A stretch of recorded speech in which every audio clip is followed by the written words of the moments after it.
Hi everyone. So I'm just going to read this to you. I got this from, I forgot, but his last name is Gaston, if I'm pronouncing it properly. He put this together for all of us to use in our cases against CPS. So I'm going to read this to you, and I'm making this into a video so that every single mother and father can use it in the United States of America and hold these courts accountable and make them understand they do not have the power that they believe they have over our children, which is our property. So the first one says, the United States Supreme Court noted that a parent's right to the companionship, care, custody, and management of his or her children in an interest far more precious than any property right. May versus Anderson, 345 U.S. 528, 533, 73S, Supreme Court, 840, 843, 1952. That's when it was put into law. Second one, parents' right to care and companionship of his or her children are so fundamental as to be guaranteed protection under the 1st, 9th, and 14th Amendments of the United States Constitution in R.E. J.S. and C.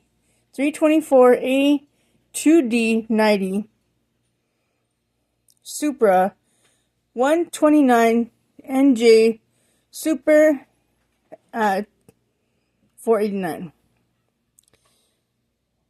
The court stressed the parent-child relationship is an important interest that undeniably warrants deference and absent a powerful countervailing interest protection. Parents' interest in the companionship, care, custody, and management of his or her children rises to a constitutionally secured right given the centrality of family life as the focus for personal meaning and responsibility. Stanley versus Illinois 405 U.S. 645, 651, 928, or no, 92S, sorry, or 1208, 1972. Parents' rights have been recognized as being essential to the orderly pursuit of happiness by free men. Meyer versus Nebraska 262 or 426 U.S. 390, check site 43SCT 625, 1923. That was way before Bill Clinton signed the ASFA Act, which should have never happened in America.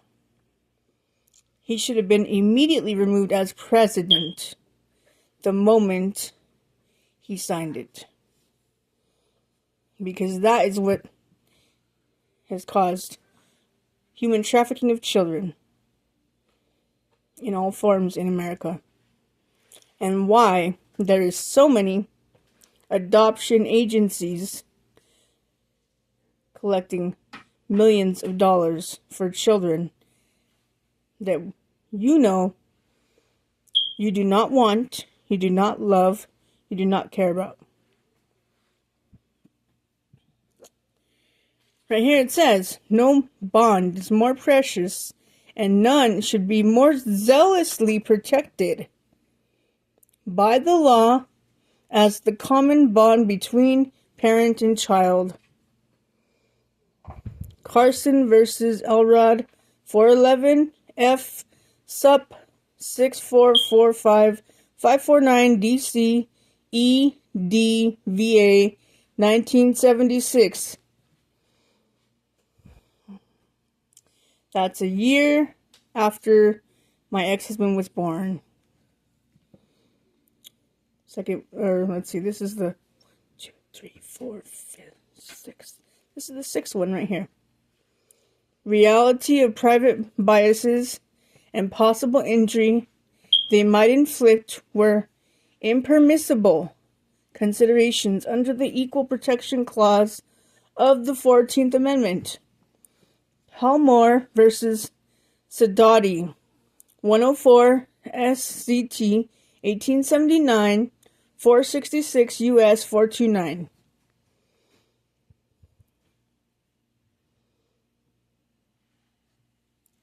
Judges must maintain a high standard of judicial performance with particular emphasis upon conducting litigation with scrupulous fairness and impartiality. 28 U.S.C.A. 24411. Fleiser versus Lord, 456 F2D 532. Cert denied. 92 SCT 2411 USCT App MN 1972.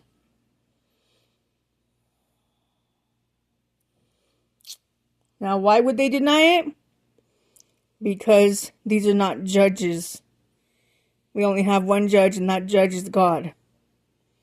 They cannot judge us on this earth and afterlife. The next one is the right of a parent not to be deprived of parental rights without a showing of fitness, abandonment, or substantial neglect is so fundamental and basic as to rank among the rights contained in this amendment, 9th Amendment, and Utah's Constitution. Article 1, Section 1 in Re UF or UP 648 P2D 1364, Utah, 1982.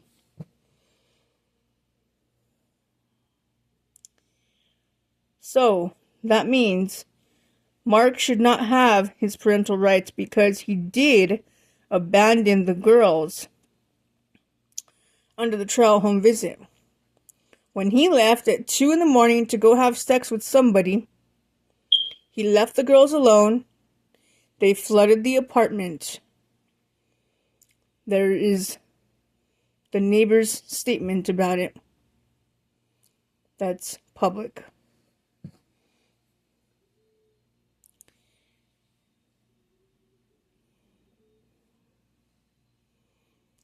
Santosky held that a clear and convincing proof standard is constitutionally required in parental termination proceedings. 455 U.S. S? Is that an S? At 769, 770. Few forms of state action are both so severe and irreversible. Santosky versus Kramer. But what do? They play yo-yo with your parental rights if you let them. If you don't stop them.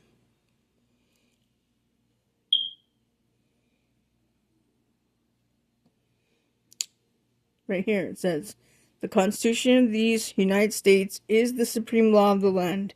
Any law that is repugnant to the Constitution is null and void of law.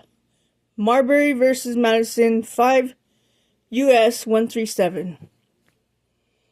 And that should be enough to close my case and every other case that's out there that is acting under Admiralty law, which is law of Rome.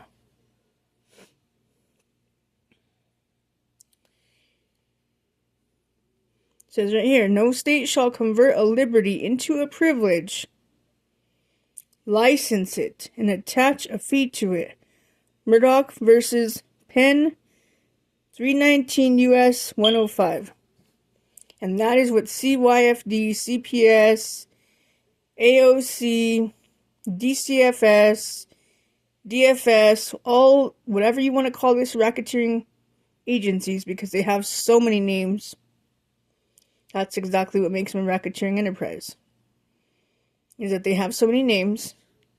They don't report it to the IRS. The IRS does not investigate them enough, which they should be. They should close them down. They should defund them and recognize they are the reason why we pay so much high taxes. They are the reason why the government is broke and why there's so much rich and poor people in America. Right here it says, if the state converts a liberty into a privilege, the citizen can engage in the right with impunity. Shuttlesworth versus Birmingham, 373 USA 262. And finally, the last one, which is very important. Officers of the court have no immunity when violating a constitutional right from liability, for they are deemed to know the law. Owen versus Independence 100, Supreme Court, 1398. Which means people like Sarah Davila, Ashley Ray Jaramillo, and anyone else who presents themselves to these courts as a CYFD investigator, they know the law. They know they are breaking the law. They know they are lying to these supposed judges. If you are a real judge, you're going to investigate my case completely. And you're going to prosecute Mark. And you're going to return my children back to me 100%. And you're not going to look back or allow any more reports about me or David Chavez. Because you know they are false reports. You know it's slander and libel. And it's somebody attempting to destroy our good name, our reputation, our life, if you are a real judge. But if you are a state actor, you're going to keep ignoring the laws that you know exist and lie to my kids about what their rights are. But hopefully my kids will be as wise as me because they came from me, and they'll watch this video and they'll learn their rights. And this will help so many parents across the world.